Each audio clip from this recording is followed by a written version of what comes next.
In the far south of the Pacific Ocean lie the wind-swept Chatham Islands, home to the world's most formidable predators, great white sharks. They've been long feared as lone hunters striking at random, but here, a pattern of local attacks suggests that the sharks are living and hunting in packs. The prospect of these dread predators living like undersea wolves brings scientists and local divers together to track down the true nature of the beast.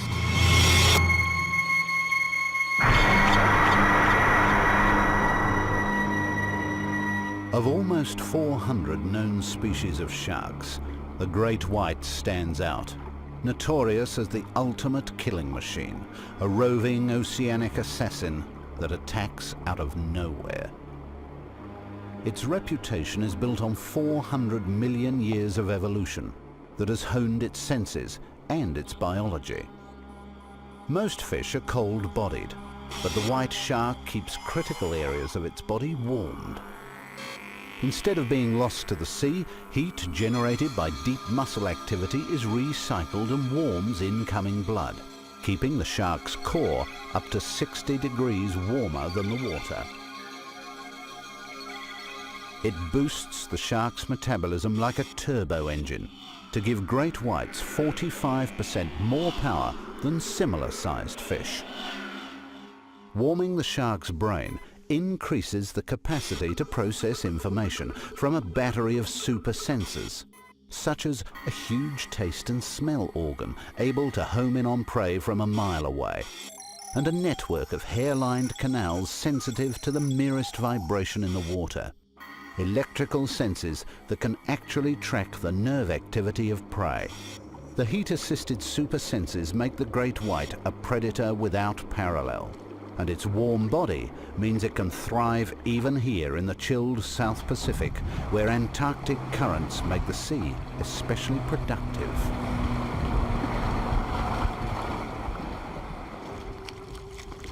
In a single day, top divers here can land a harvest with a street value upwards of $40,000. Abalone is in such high demand on international markets. To protect against overfishing, divers are banned from using scuba or other breathing aids.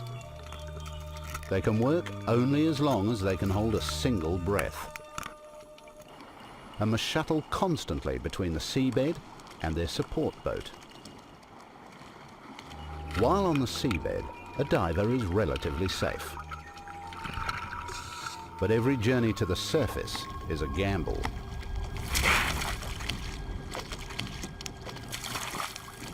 White sharks typically ambush their prey from below, and a surfacing diver is a sitting duck. Another shark attack in the Chatham Islands, the second in 2 years among the community's 40 divers. It was all fairly quick, and I just knew that I had to get out of the bloody thing's mouth. The biggest wound, a 30-centimetre rip, almost from his thigh to his knee. But my leg pretty badly. When I pulled myself on the NIAD, when Tim pulled me on the NIAD, that was the first thing I checked for, that I did have a leg, and I realised it was just a pretty big hole. Abalone diver Kinner Scully faced 3 separate strikes as he struggled to the boat, which is unusual. Most great white attacks involve a single strike. Some scientists believe a great white's sophisticated taste sense quickly determines humans are not fatty enough to be worth eating, and so it spits us back out. 3 strikes on one diver could suggest 3 separate sharks were involved. Within 10 months, there was a similar attack. The third white shark attack gives New Zealand the 5th highest attack rate in the world. Diver Vaughan Hill also faced 3 separate attacks before being rescued. While the bite and spit theory remains hotly debated, the multiple attacks reinforce claims by local fishermen that far from great white sharks being loners, they are hunting the island's waters in packs.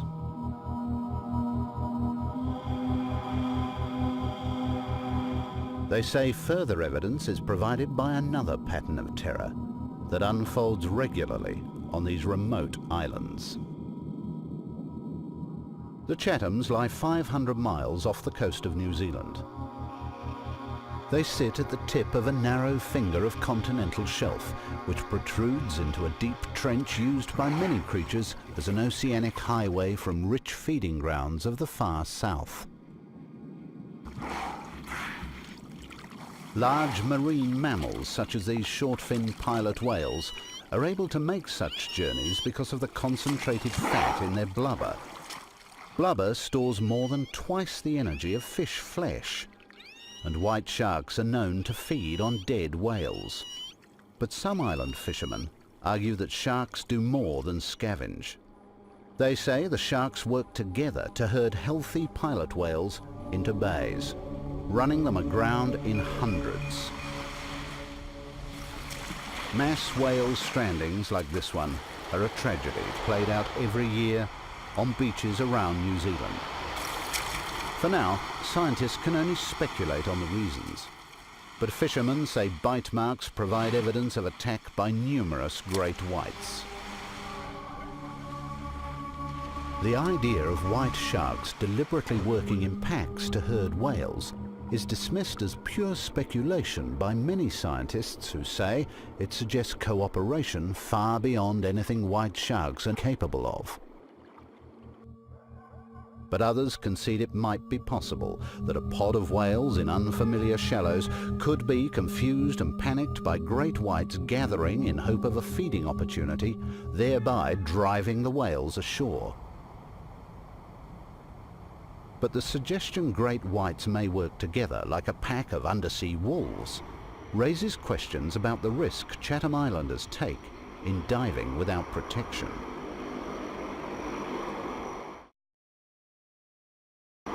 To answer the divers' questions, top New Zealand shark scientist Craig Thorburn has come to the islands to tag and track the great whites.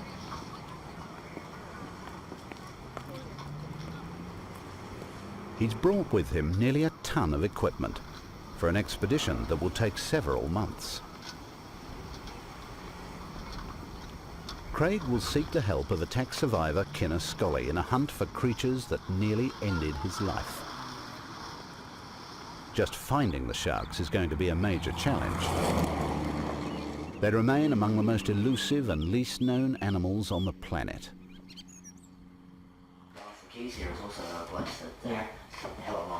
Craig's plan is to search close to seal colonies until he locates sharks he can tag. So seal colonies distance? Yeah. If he can tag several sharks with radio transmitters and then track them, Craig hopes their behaviour will reveal whether they do hunt in packs.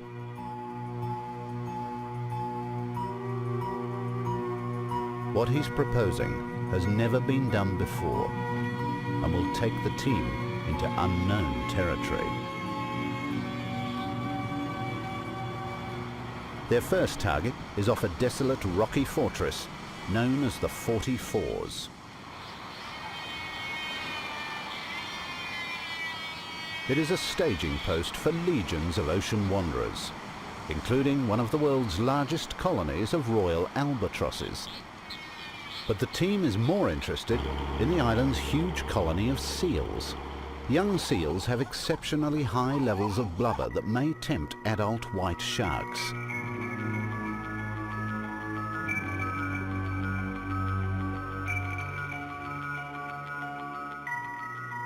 Here, a shark could easily blend with the rocky seabed to get close enough for an ambush. The expedition has been joined by a team of local fishermen and divers.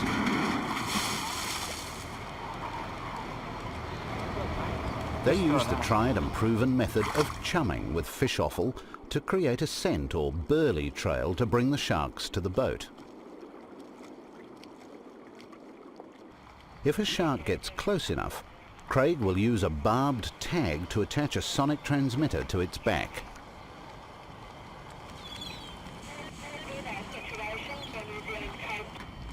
The transmitters will send out an audio signal detectable over a mile away, so he can plot the shark's movements to build a profile of hunting patterns. But within 48 hours of arrival, the island's volatile weather forces them to run for home. Isolated in the open ocean, the Chatham Islands lie in the centre of a weather war zone, where storms sweeping out of Antarctica collide with hot tropical air. Each year, an average of 2% of the island's tiny fishing fleet is lost in the battle.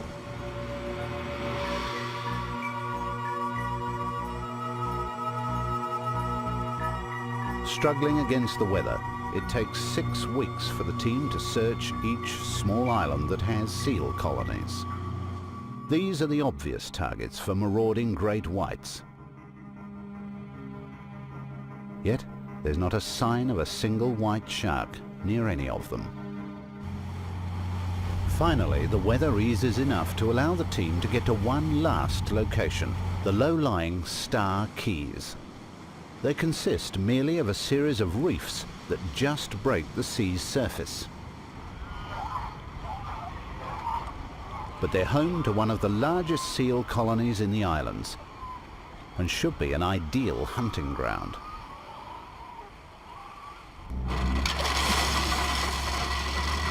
White shark sightings are common around the colony. It was here 2 years ago that Kinner Scully came within an inch of losing his life. For him, it's now a place of particular dread. He's been diving since, but never here. As the waiting begins again, Craig sterilizes biopsy equipment in alcohol. As well as fitting identification and tracking tags, he's hoping to take DNA samples that may reveal family links among the sharks and help determine whether they're migratory creatures or permanent residents. So much of the nature of this beast remains unknown. Then, after 6 weeks' frustration, success.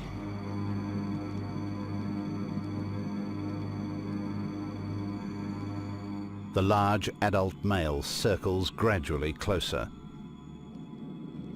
Under Craig's leadership, the team of fishermen have become frontier scientists. But getting close enough to attach the colour-coded tracking tag proves a challenge.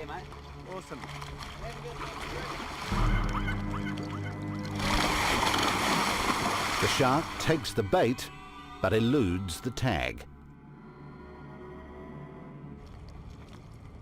However, as he disappears, a second larger male arrives Right here. and noses straight at the boat.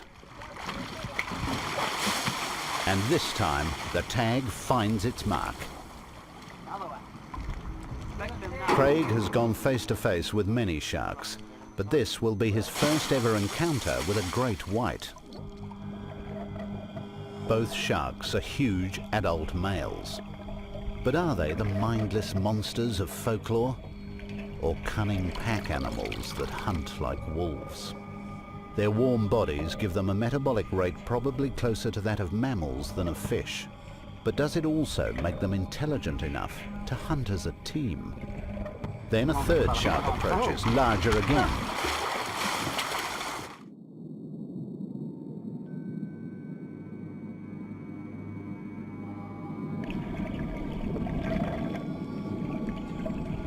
It shows no fear.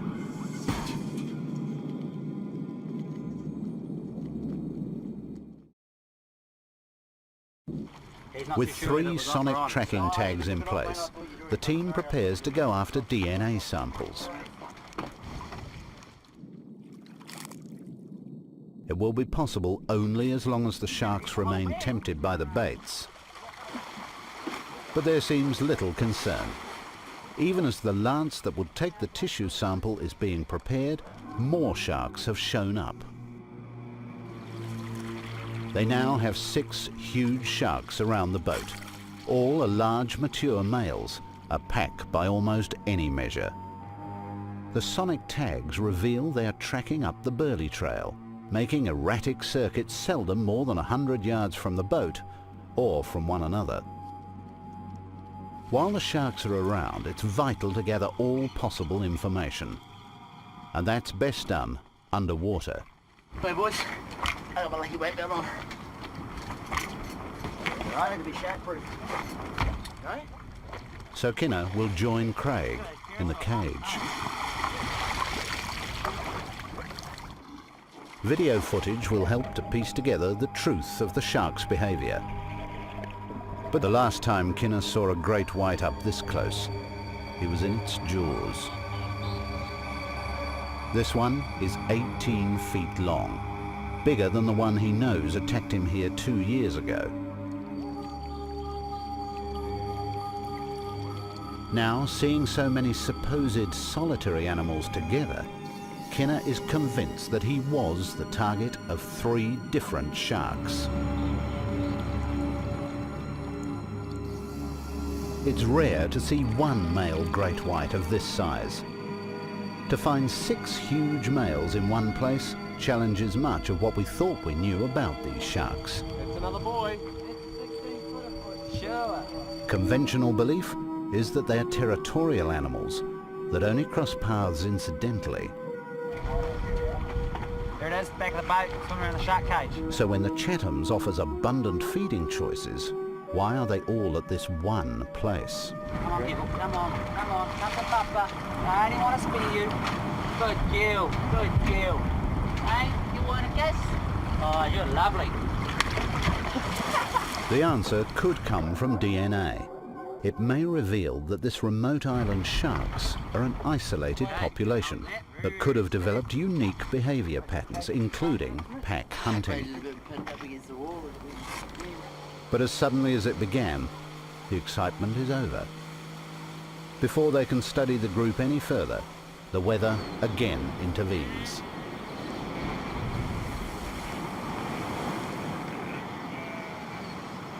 Trapped indoors now, week after week, the team can only go back over their findings. Their tracking data and the images caught by their underwater cameras reveal a remarkable story.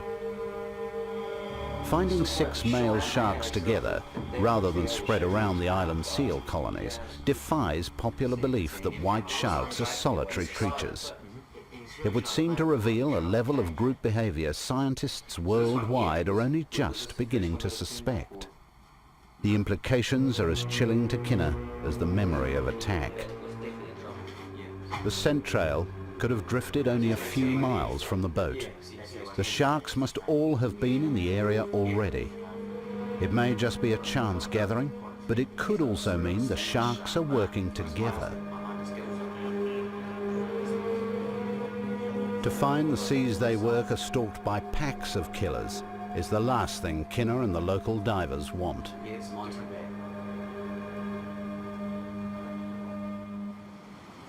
Stalled by the weather, the team begins a search for other information.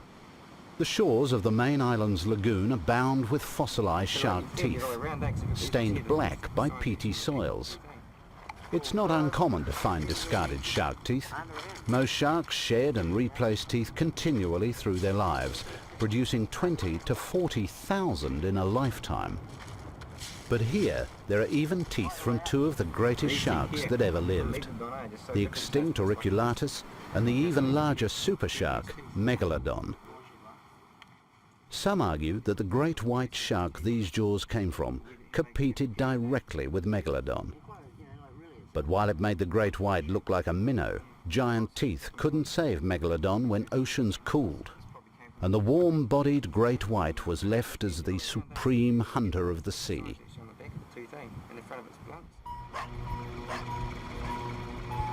Finally, the weather allows them to renew the search for their tagged sharks. There's no way of telling where the sharks might have gone since their last encounter. It's thought they normally remain at one site only a few days, rarely as long as a week. The team must begin their search all over again.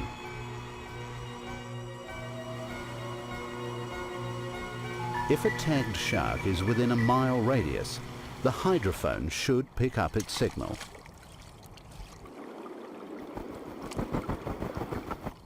Over successive days, the team again checks out each of the major seal colonies on the islands, with no success.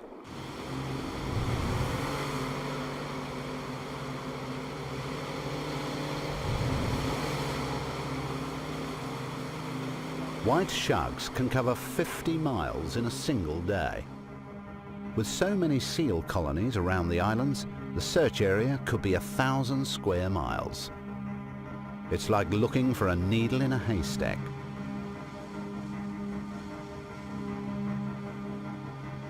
By the time the team returns to the Star Key reefs where they spotted the fish originally, there is still no sign of any of the tagged sharks.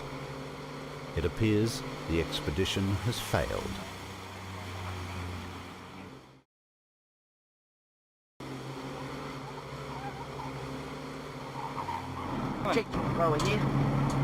Each sonic tag gives out sound pulses of different frequencies, picked up by tuning the receiver between 390 and 400. Change frequencies for you, Craig. Turning the hydrophone scans the ocean in narrow bands and picks up a telltale signal. Got him.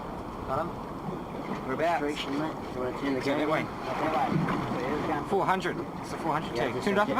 turn the game, yeah. He's down that way, mate. Yeah, he's definitely that way, mate. Towards Round Island. Check 390 as well, mate. Roll with you. Turned up a bit.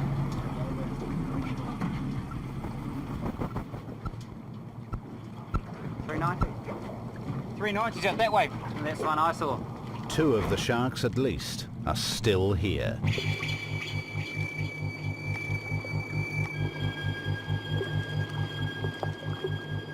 The team is now able to track as the great whites patrol along the edge of the seal colony. What's it now, Craig? Out the other side of the break, mate, to the right of the break. That's the strongest signal. By the end of the day, all the tagged sharks are located. After 3 weeks, they're all in the same area and still moving as a group. The signals reveal the sharks remaining within a few hundred yards of each other, patrolling an area where the reef drops into water 300 feet deep. It allows the sharks to approach unseen to within feet of the seals. Is this just a remarkable coincidence? Pretty close, I reckon, eh?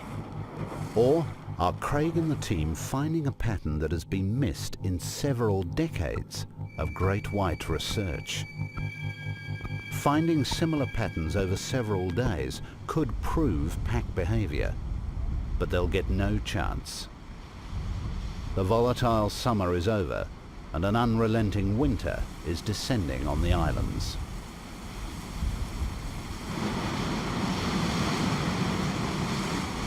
Craig and Kinner have come too tantalizingly close to a major breakthrough in white shark research to stop now. Instead, they decide to take their quest to the Spencer Gulf in South Australia, one of the few places in the world known to have more white shark activity than the Chatham Islands. Easy access has made the Spencer Gulf the centre for some of the most extensive research on great whites done anywhere. Here, they'll be able to compare their findings with one of the world's leading researchers, based at Port Lincoln. This is a gateway to the Southern Ocean, and the base for a major tuna and abalone fishery. Unlike New Zealand, where fishermen are still allowed to catch a white shark a day, here, great whites are considered an endangered species and protected. But so are divers. Where New Zealand divers are forced to work without support, divers here are supplied with surface-fed air, hydraulically driven collecting cages, and heated wetsuits. Diving methods here changed around the same time as South Australia gave protection to white sharks. With the extra technology, these divers avoid spending time in the most dangerous zone near the surface.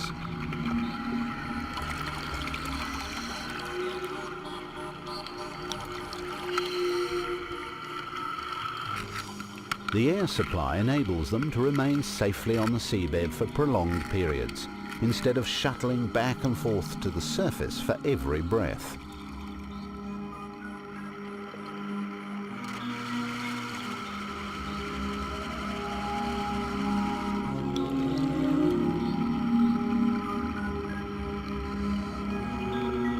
Overfishing of abalone is avoided by limits on the amount of the shellfish that can be taken each season.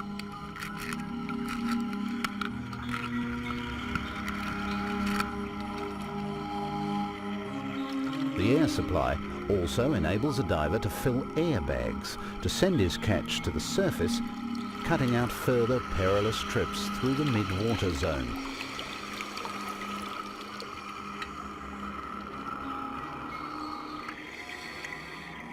Forced to accept that they are in the shark's domain, Australian divers have found a way to work alongside them.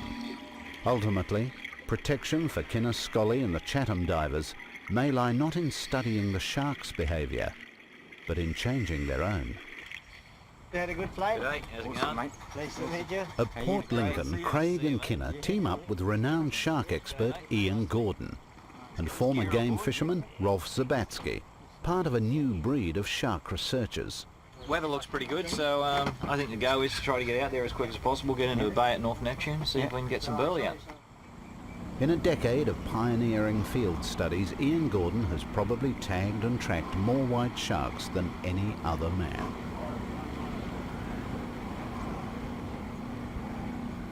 It's given him a depth of field experience usually only held by fishermen.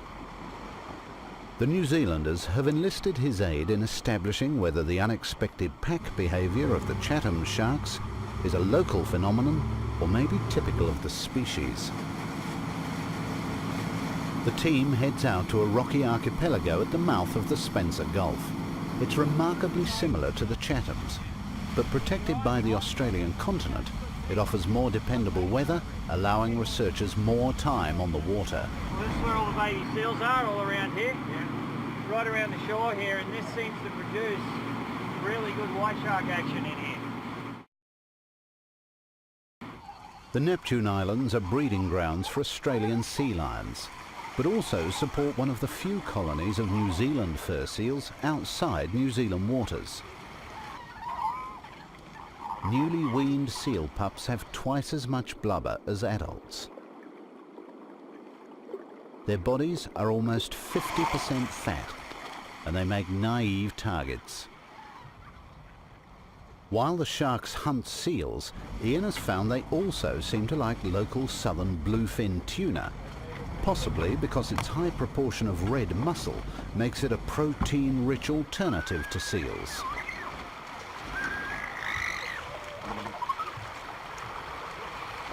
Tuna oil will also provide the basis for the burley, providing a scent trail that lingers in the water up to 3 miles down current. The very first thing the shark's going to notice is the smell from the oil slick. So the oil slick is the most important thing. That's the thing that gets it out the furthest. But as the shark gets closer, you put other cues in there to create more interest for the shark as he comes. Once sharks get closer, large tuna baits will offer a major interest. Then the researchers add tuna blood to reinforce the signals of an easy meal. Minced fish will complete the menu. Get the burley starting to happen. Here we go.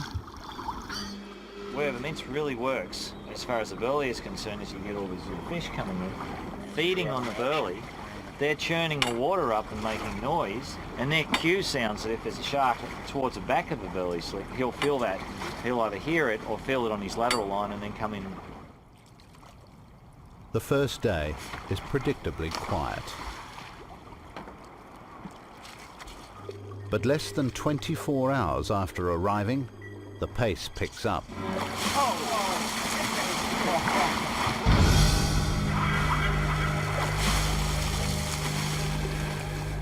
The ritual of shark tagging is almost second nature for Ian. He targets the base of the shark's dorsal fin, where the tag will be most visible later. If possible, they'll note any distinguishing marks and behaviour from below the surface as well. But as Craig heads down for his second face-to-face encounter with white sharks, there's a surprise in store. Again, the shark is not alone. Lurking below the surface, there's a giant mature female over 15 feet long.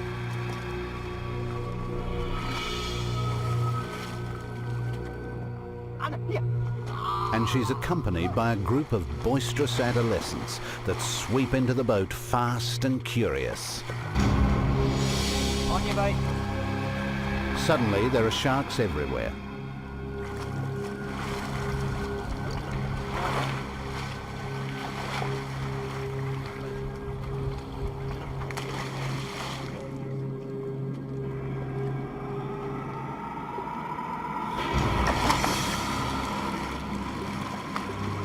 None of the animals appear to be carrying tags, so it's not a group Ian and Rolf have come across before, in spite of tagging over 100 animals off the South Australian coast.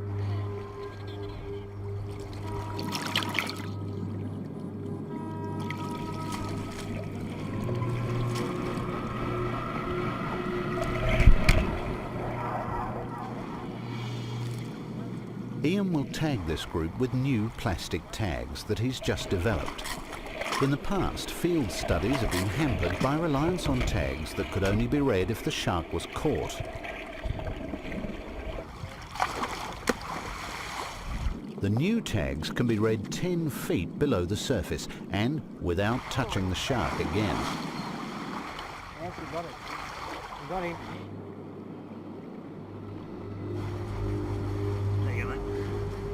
Other cold-water sharks are slow-moving and unaggressive predators. But as fast as they can get baits out, the shark they call Mitch shows up again to take them. Drop bait, caught, forward.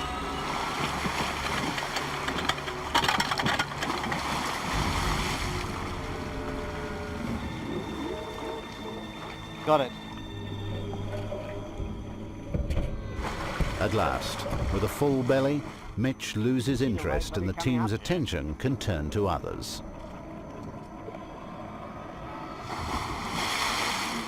These younger animals offer a marked contrast to the ponderous Chatham Island adults.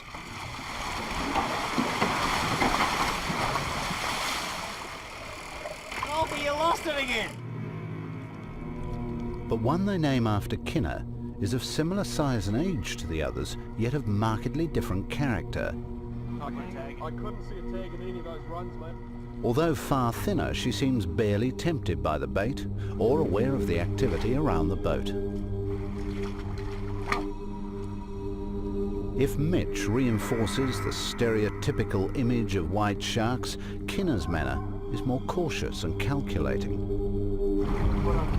Got it? A big dark on his head. Right. She may have fed recently or may be sick, but recent studies increasingly report that white sharks are selective about what they eat, and far from the mindless eat-anything machine of popular stereotype. It seems a radical new picture of white sharks is opening up. And the sonic tags Craig has brought promise to reveal far more.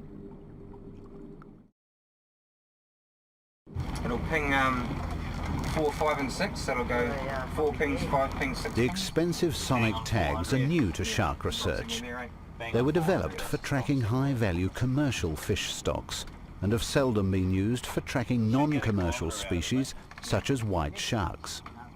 But by allowing researchers to pinpoint where sharks go when not responding to baits, they may finally reveal the great white's natural behavior patterns. Yes. You get to name this one, mate. When it is a female, I will call it Marguerite. Marguerite. Marguerite, after my lovely wife. Hey, good one. After flying the chum flag, warning of shark baiting for over a week, the expedition is about to move into a new phase. They now have a sonic tag in the large female adult. Come on, Mr. Sharky.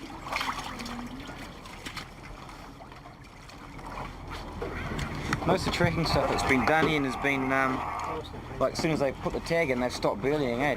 What I'm more interested in right now is that we can actually get some data on whether it's hanging around in the burley slick or within a close area of the burley slick at night. Yep. And I'm really keen on finding that out, you know, so then in the next couple of days, now we've got one, we can actually go and follow it as well. So that's even better. Current thinking is that great whites don't hunt at night. Now it may be possible to tell if Marguerite continues seeking baits or moves on to other activity. Let's have a listen. It's getting fainter, like she's swimming down the burley trail. Yeah, you can hear it quite clearly, but there's all of the static in the background. Yeah, it's going to get worse as we go into night, because the ocean will just come alive with... Yeah, all pistol shrimp and everything. It's really bad. Yeah, tracking. You can really get a good scent of those, so she's obviously off the back there somewhere. Craig and Ian track around the clock, listening for a signal from Marguerite's sonic tag every half an hour. Medium, 164 degrees.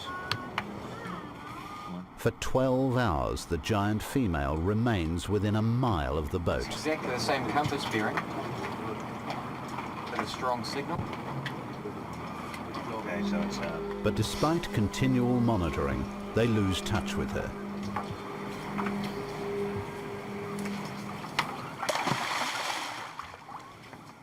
Certainly the scent trail is not holding her at all. For all the attraction of their expensive tuna bait, Marguerite reveals no further interest in feeding at the boat, either by night or day.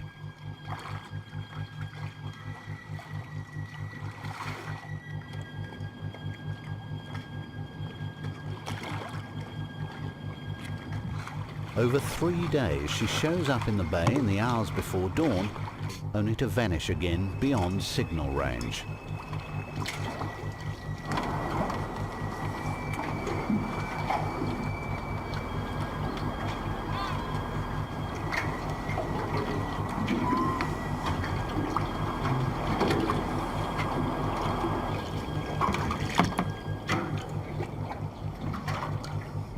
There we go.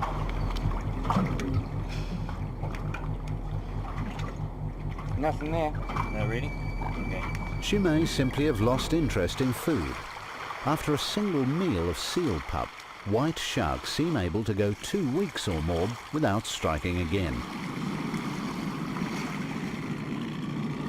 But it's possible she's patrolling the margins of the seal colony just out of range. I wonder how close are they going to be patrolling around those rocks, those colonies? Well, the seals are all around these areas here, so anything's possible. You know, they could be running along deep sections, trying to find the occasional seal. I guess just comes off the rocks and doesn't realise it's a shark there. For a track? Yep. Slow down.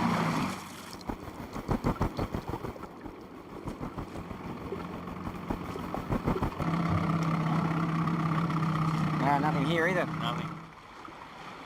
This zone at the sea's edge is where the white shark has its greatest advantage. Unlike humans, the shark's eyesight is sophisticated enough to monitor activity underwater and above. But for now, the action is back in the bay. Sharks have again been drawn to the baits. The consistency with which the hunters turn up in groups seems confirmation of the findings from the Chatham Islands. But the makeup of this group is radically different. Young males and females instead of only mature males. In fact, it soon becomes clear this is the same adolescent gang they've already tagged, back after an absence of several hours. There's no mistaking the boisterous teenager they've named Mitch. as aggressive as ever.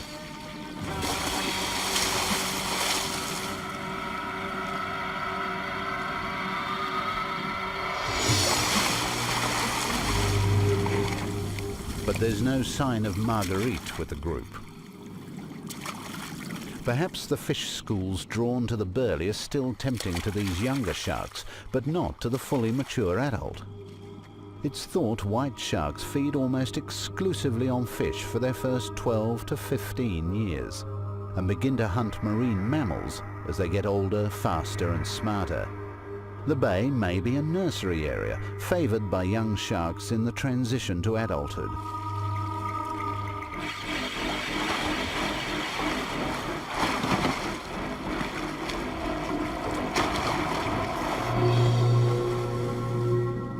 The underwater cameras reveal other behaviour that supports the pack theory. The great whites show no aggression towards each other, aside from lowering their fins in a guarded stance. It's contrary to what might be expected of lonely hunters competing for food.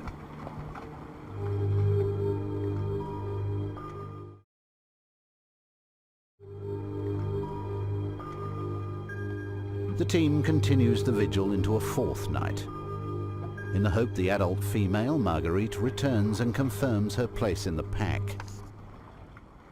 And sure enough, in the middle of the night, one of the baits is struck. Oh, there he goes. It's out there. But the ocean giant is not Marguerite. It's a huge blue shark.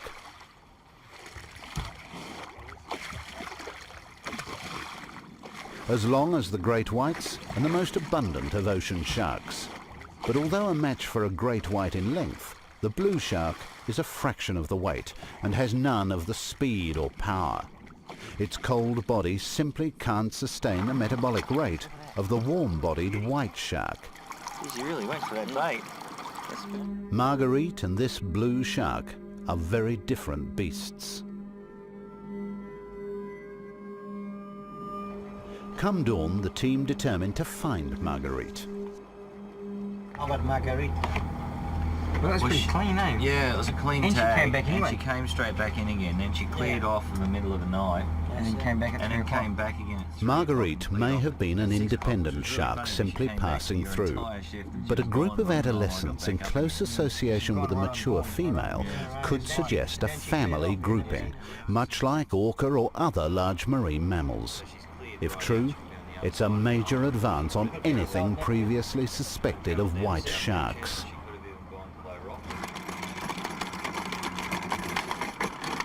To be sure, they'll have to confirm she is still around. The day is calm enough for Rolf to risk venturing around the seaward side of the island, where they'll be exposed to the full force of the Southern Ocean. But today, luck is on their side. There! White shark! You saw the big flash of the belly, and I looked over, you can see it clear as a bell. Unbelievable, this water's so clear here on this deep side because we've got 45 metres under us. I don't know if it was a white shark we were looking for, but we've Turn the sounder off for a moment. Turn the sounder off, they're off.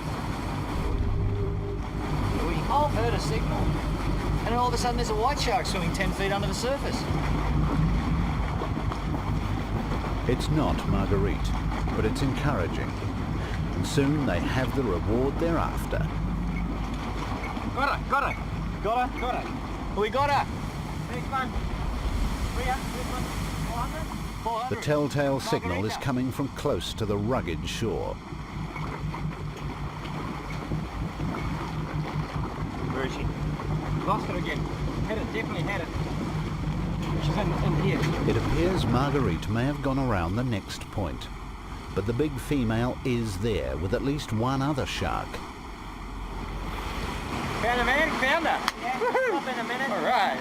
Let's see if we can find a bit closer in there, eh? Yeah. Bloody brilliant. Back of the island. The southern coast of the island is a precipitous wall of rock pounded by ocean swells. But the big shark may be attracted by that very feature. Beneath the swells, a 30-foot deep school of fish offers rich feeding for wily adult seals she'd find too hard to catch in the bay. but which couldn't escape her here. You got those big swells coming in, and a seal, not even a seal, how well it can swim, could actually survive getting up onto those rocks with those big swells. It kind of makes a bit of sense that that would in fact be a good area for the shark to hunt, because the seals can't get away if it catches them. Strong signal. Now she hangs off between She's just here hanging and around in the bay there.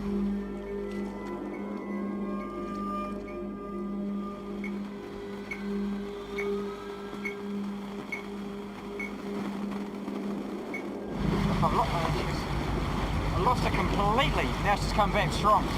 There must be a big wall or something in there that she gets behind. For 6 hours, they track Marguerite, constantly cruising up and down the submarine wall in repeated sweeps. 50 metres out. She appears to be hunting from the cover of the murky white water of the surf zone, known as the bubble curtain. Lost So it, she was heading over in that direction over there, was she? Yeah, she could have gone around the The point. tracking data indicates the shark is patrolling less than a mile of coast in what looks like a deliberate strategy. Again, it is where deep water takes her within yards of the shore. She is less than 2 miles away from the main group, always within easy reach and potentially constant contact. It's a remarkable insight into great white behaviour. Not only have they twice found white sharks apparently maintaining close social groupings, Marguerite's behaviour now resembles that of a matriarch with a pack of youngsters. As they return to the main bay, the remainder of the group is waiting. How's that? Get back into Shark Bay and drive over the top of one while you're finding a place to put your anchor. For 8 days now, the adolescent sharks have remained in the same area, seemingly not tempted by other large seal colonies further south. Yeah, just past us here.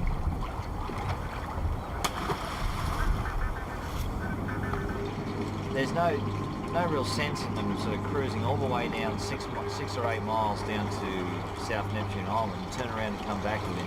Seems logical to stay a little bit more site-specific to a seal colony when you're a bigger shark than to actually become very transient and move around all over the place and chew up a lot of energy. We've actually got a shark hitting a lot on the bait. Hit the boat. The shark group's behaviour strongly points to this being an established pack moving together and hunting together. To find numerous white sharks remaining together for extended periods, both here and in the Chatham Islands, suggests patterns of social interaction that could overturn current scientific ideas of white shark behaviour and intelligence. Pack behaviour implies a level of communication beyond anything previously recognised, and Craig and Ian are convinced there is a clear element of pre-planning in their hunting. The question is no longer, are white sharks intelligent? Only, how intelligent? The nature of science is to have an open mind, and as we find, like that would have been laughed down big time 3, 4, 5 years ago. Today, with what we've been finding lately, Nothing's impossible. all of a sudden, nothing's impossible. And with white sharks, one of their main prey items is actually marine mammal, and marine mammals are incredibly intelligent animals in comparison to the animal kingdom. So to be able to hunt effectively on those animals, which are supposedly one step ahead, they have to also have some pretty decent brain function as well. As Kenneth Scully returns to the Chatham Islands, the nature of the white shark is emerging as more complex than he ever imagined.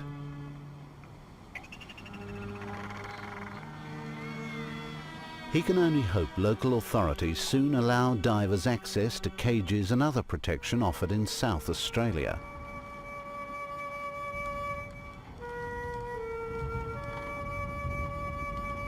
In the long term, further study may reveal other options. Like wolves, it is now clear white sharks have intelligence and definable strategies for hunting. In time, we may come to understand the ways of these creatures that work by strategy and find a way to live with them.